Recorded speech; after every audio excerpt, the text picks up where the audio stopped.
दोस्तों सब्सक्राइब करें हमारे चैनल को और बेल आइकन को दबाएं ताकि आप देख सकें हमारी वीडियो सबसे पहले। दोस्तों, अगर आप पाकिस्तानी हो तो पाकिस्तान जिंदाबाद, भारतीय हो तो जय हिंद नीचे कमेंट कर दें। न्यूज वीडियो को लाइक शेयर जरूर करें और चैनल सब्सक्राइब कर लें। शुक्रिया।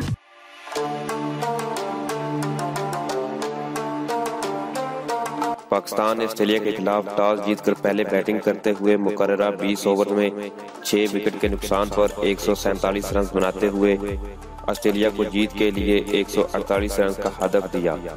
पाकिस्तानी बल्लेबाज जब ग्राउंड में बैटिंग के लिए आए तो ये उम्मीद की जा रही थी कि बल्लेबाज ऑस्ट्रेलिया के सामने एक बड़ा हदफ रखने में कामयाब होंगे, लेकिन पावर प्ले में 46 रन बनाने वाली पाकिस्तानी बैटिंग लाइनअप बाद कोई काबिल जिक्र कारकर्दगी ना दिखा सकी और यूं सिर्फ 147 रन ही बन सके। पाकिस्तानी बल्लेबाजों की सुस्त रवि ने एक बड़े टोटल से महरूम कर दिया, तो ऐसे में बाबर आजम शौकीन क्रिकेट की तनकीद की जिद में आ गए हैं, क्योंकि दाएं हाथ से खेलने वाले बल्लेबाज ने आज 44 गेंदों पर सिर्फ 45 रन बनाए, जिसमें सिर्फ 4 चौके शामिल थे और फिर वो इख्तिताम लम्हात भी में आउट होकर पवेलियन लौट गए।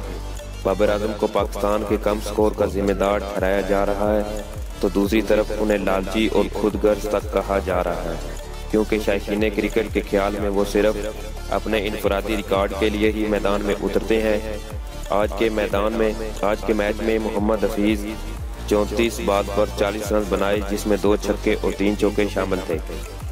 आज जब पाकिस्तानी बैटिंग जारी थी तो पाकिस्तानी कप्तान सुस्त बैटिंग की वजह से ड्रेसिंग रूम में काफी परेशान नजर आए और ऐसा लग रहा था कि जैसे बल्लेबाजों पर खुश न है।